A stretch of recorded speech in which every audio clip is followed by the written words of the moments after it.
This week in the collection. Welcome to the channel. Today we're going to be having a quick look, and I'll be giving a brief overview of a selection of the bottles of bourbon that I picked up for the month of August 2025. I've been doing this every month. I've been showing you some of the bottles that are new to my collection that I've been picking up every month.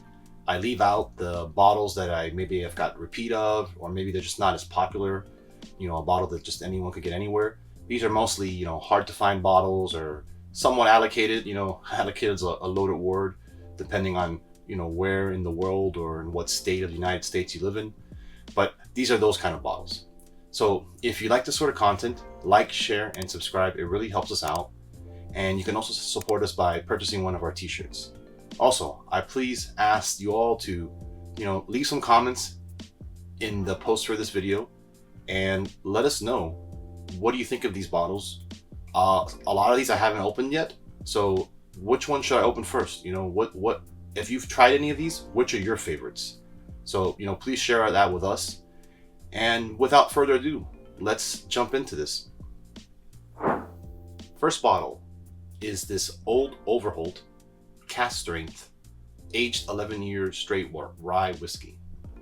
So I was on a trip to the great state of Texas, and I was able to pick this up at a mom and pop independent liquor store.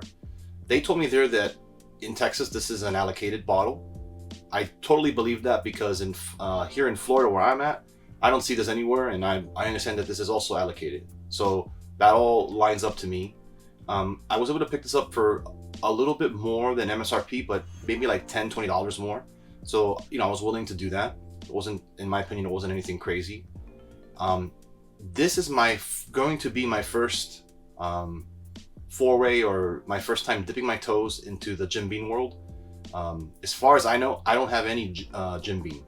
I don't have any Jim Beam specifically. I don't have any Basil Hayden. I don't have any Nom Creek. I don't have anything from that distillery.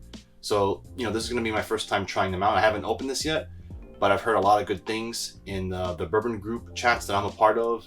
A lot of people really like this a lot. So that's why I picked it up. So I'm really looking forward to trying this.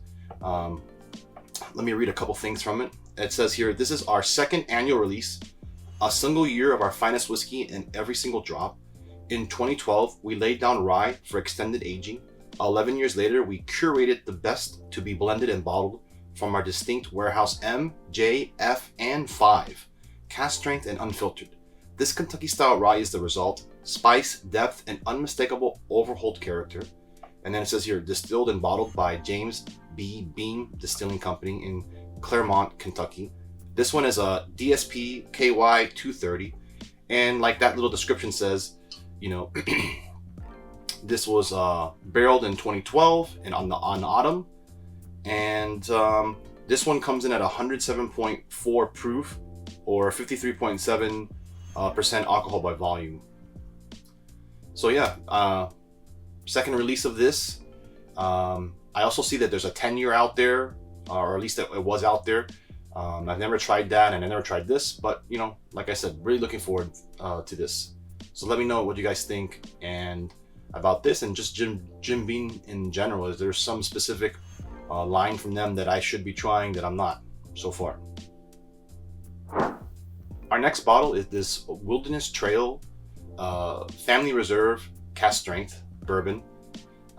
This one I have been drinking. This is actually currently my regular pour that I'm doing whenever I'm drinking bourbon. And this is also, I'm going to be taking this to a social gathering later today. So I don't know if there's going to be much of this left after that. But I really enjoy this. I really like this a lot. This is a barrel pick from a very popular and beloved local liquor store here in South Florida. Let me read a little bit about what it says here. So this is from barrel 771203. It says DSP KY 20,005. It's 113.1 proof, or 56.6% alcohol by volume. It was aged 5 years, 9 months from barrel ISC number 4 Classic in Rickhouse E S6 1119, and it's consists of yeast strain FP1, made from corn, wheat, and malted barley. Like I said, this is a barrel pick from Checkers Liquor Store, from their Mass Club from 2005. This is bottle 107 of 204. And what else does it say here? Okay, this is from the folks that the club that barrel picked it. We gone rocket till the wheels fall off. Hold up, hey. For my mass holes who be acting too bold, take a seat. Hope you ready for the next episode. Smoke weed every day. Dibs. So this is just a great pick. I've really been enjoying this. There's also another establishment here in South Florida in West Palm Beach that has also done a pick of this same bottle, and people are really excited for that. I haven't had a chance to get my hands on that one yet, but I'm trying to. So as soon as I get that one, I might do a comparison, put it out there for you guys to see, and just have another bottle, because I don't think this one's gonna last me too much longer, especially after today I'm going to a tailgate for University of Miami versus Notre Dame. So I don't think this is gonna come out of there. So let me know what you guys think if you tried this, and leave me a comment. All right, next bottle is the Eagle Rare 12 year. So this came out super hot. It had a crazy secondary value. It's starting to tail off, but it still goes for way more than MSRP for sure. In some places, like double MSRP for sure. I wasn't able to find this locally, but I did find this in Texas, and I picked up 2 bottles. So this one here is, I haven't opened it yet, but I have another one that I have opened. And actually, I just tried it yesterday. I really liked it. And I do notice the difference between this 12 year and 10 year. I find this one a little bit smoother. And if I want to drink Eagle Rare, I think this is, definitely more bang for your buck than the 10 year. So I would prefer this if it's available. But to my earlier point, this is hard to get, So let me know in the comments what you guys think about Eagle Rare 12 year. Let me just read some of the things it says here. So this is a 47.5% alcohol by volume, Kentucky straight bourbon whiskey, distilled and aged and bottled by Buffalo Trace Distillery. I won't read their whole paragraph here. I don't know that there's a whole lot that needs to be said about Eagle Rare. It's one of the most popular products out there, and I think this is probably, if you're watching this video, then this has definitely been on your radar, and I'm happy I'm finally able to get one. All right, this is the last bottle that I picked up on my trip to Texas. This is the Old Forester King Ranch, and from my understanding and what everyone over there told me is this is an exclusive distribution to Texas. So it's not hard to get over there. Every liquor store that I went to, small or big, Total Wine, Specs, all the mom and pop independent liquor stores, everyone had this. So this was not hard to get. I just picked up one to try it. Ironically, when I came back to Florida, in one of my groups, they put one up for a raffle, and it went for more than MSRP, like $40 more. So I was surprised to see that, given that I don't think this is hard to get in Texas, and you could probably just get it online. But again, I don't know. I haven't done any research on that personally. So some information about this. A proprietary batch using heavily charred barrels filtered through King Ranch mesquite charcoal. It's coming in at 105.0 proof and 52.5% volume, alcohol by volume. Old Forester King Ranch Edition celebrates the union of 2 iconic American brands with over 300 years of combined history. Each is woven into the nation's fabric. Old Forester, the first bottled bourbon, and King Ranch, the birthplace of American ranching. This expression is a homage to the values that bring them together, including hard work, ingenuity, and a lasting legacy. And then obviously distilled and bottled by Old Forester Distilling Company at Louisville, Kentucky. A little bit of research that I did for this bottle was apparently Old Forester had another similarly a bottle that was distributed only to a specific state. I believe it was called the Statesman or Statesman. No, Statesman, right? Statesman. The Statesman. Don't remember what state it was, and that was only exclusively distributed to a specific state. That they stopped doing that. They may have done it for 1 year or a few years, and then now this is sort of like replacing that, is my understanding. Something like that. guys, I don't know everything, so if that's not the right story, you know, please let me know in the comments. But that's my understanding of kind of where this bottle came from. And I also believe this is the first year of this King Ranch. So, you know, just looking forward to trying it. I don't have a whole lot of Old Forester in my portfolio, but you know, I'm always willing to add. All right, next up is another local find. This is the short-barreled, single-barrel double oaked. So this is also a store pick from that same store I picked up the Wilderness Trail. I actually picked up several store picks and barrel picks from them, but I'm only going to feature 2 in this video, so this is the second one. As you guys know, I've said it many times, I'm a big fan of short barrel. So everything that I've gotten from them, the Sapsquatch, the cigar batches, I've really liked them a lot. So I'm really looking forward to trying this. I haven't opened this yet, but this is, you know, high up on my list to try.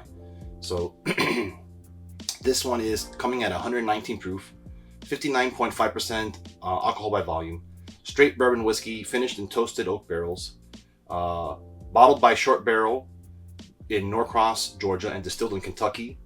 Again, this was a pick for the mass and sold at Checkers. Search your shelf for up to 3 mass picks and put them into your bench, then shuffle your selection and blind sample them. Let's see here. Double oak selected by Checkers, Kelvin, Char number 5, Med plus Toast, 7-month finish, barrel OE3, or sorry, 0E3 003. So really looking forward to trying this. Basically the same price as a non-barrel pick of the same product from what I've seen online. So, you know, I don't think you can go wrong when you have the option of just the regular release or a pick. All right, next one up is another currently hot bottle, at least at the moment, but I think things are going to die down. Here we have the Jack Daniel's Heritage Barrel Toasted Barrel. So my understanding is this is going to become a regular yearly release. This is not an allocated bottle, but most people did not get a lot of quantity of this. And even with that said, seems like a lot of places are treating it like allocated, but my understanding is not allocated. So this is into that similar mold of the Eagle Rare 12 and the Old Fitzgerald 7-year. I think this is going to become a regular release from everything I've heard, but right now it's hard to get, and it goes for a little bit over MSRP in the secondary market, especially online. You know, some of the prices online have been crazy. I was able to get this for like $62, which I think is a great price. One of the lowest prices I've ever seen. And again, that was locally here in South Florida. So this one says 100 proof, 50% alcohol by volume, a modern interpretation of our earliest barrel making process featuring handcrafted, heavily toasted and low char barrels.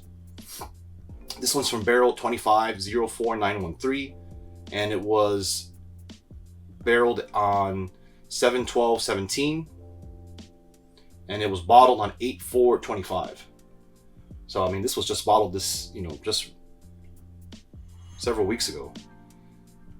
Jack Daniel's Tennessee whiskey, aged for at least 7 years in heavily toasted heritage barrels, produces a rich, balanced whiskey with strong notes of vanilla, marshmallow, and toffee. Distilled and bottled by Jack Daniel's Distillery, Lynchburg, Tennessee. So again, I mean, not sure there's much else to say about this. I would just advise you guys, if you're looking for this, maybe hold off for a little bit. Maybe you don't get this first release, but I think you're going to be able to get this pretty easily eventually. So, so don't dip too far into your pockets for this one yet. But again, when I open this and I try, I'll let you all know what I think. And I'm looking forward to trying this. All right, the last bottle that I'm going to be having a look at here in this video and in this overview is probably the crown jewel of this haul, right? The Weller C.Y.P.B, or Craft Your Perfect Bourbon. This is the last bottle that I needed from what they call the Weller Rainbow line. So those are all the Wellers that are this same looking bottle with the different colored labels. So this is the white one. And if you guys watched my video of my July 2025 bourbon haul, you can see that I picked up the orange one, which is the single barrel. So that one and this one, the C.Y.P.B, are probably the two hardest and the most expensive from that line. Now, I am missing the Buffalo Trace Antique Collection, or BTAC, William LaRue Weller. Some people consider that part of this and some people don't. I'll leave it up to you. It doesn't matter to me. I am trying to get that, but that's a expensive bottle secondary and it's very hard to get. So, but it's been within reach several times, so it's gonna happen. I just haven't been able to execute on that one yet. Regarding this one, I haven't opened it yet. This is also similar to the single barrel, somewhat controversial bottle, I guess because of its origins. So my understanding was was it 2015, I think, Weller had an online open form on a website where people could put what they wanted in a perfect bourbon, hence the name C.Y.P.B, Craft Your Perfect Bourbon. And then based on what people put, what got the most feedback, they went and made this based on that. So it was kind of like a user sourced recipe, is my understanding. I wasn't into bourbon at that time, so I didn't actually live through any of that. That's my understanding. So because of that, this one's considered a little controversial in the sense that, you know, people don't like it for that reason. Similar to the single barrel, some people don't like that one either. And I think the bigger thing is the price point too. People get kind of caught up with the price point, which I can understand. But this one is 95 proof, coming at 47.5% alcohol by volume. A few years ago, we asked whiskey drinkers to craft your perfect bourbon online by visiting www.yourperfectbourbon.com and choosing their ideal bourbon recipe, proof, warehouse location, and age. Thousands chose wheated bourbon, just like William LaRue Weller did years ago. This limited edition whiskey is the result of the overwhelming consensus: a wheated recipe bourbon aged on the highest warehouse floors for 8 years and bottled at 95 proof. Distilled, aged, and bottled by Buffalo Trace Distillery in Frankfort, Kentucky. So, I mean, even on the bottle, it explains the story that I just tried to explain, maybe a little bit more elegantly than I did. So again, crown jewel from this haul. I can't wait to show you guys next month's haul. You know, when the end of this month happens, I picked up some super high-end bottles there. So I'm really looking forward to sharing that with you. I'm really looking forward to trying this. Let me know what you guys think of all the bottles I shared today. You know, which do you think I should open next after the Wilderness Trail and the Eagle Rare 12? Is it this one? Is it the short barrel, or that Jack Daniels, or one of the other ones? Let me know what you guys think in the comments. And like always, if you like this sort of content, like, share, and subscribe. It really helps us out. I'm going to continue doing these bourbon videos at least once a month and continue to release the shorts. And I appreciate all you guys.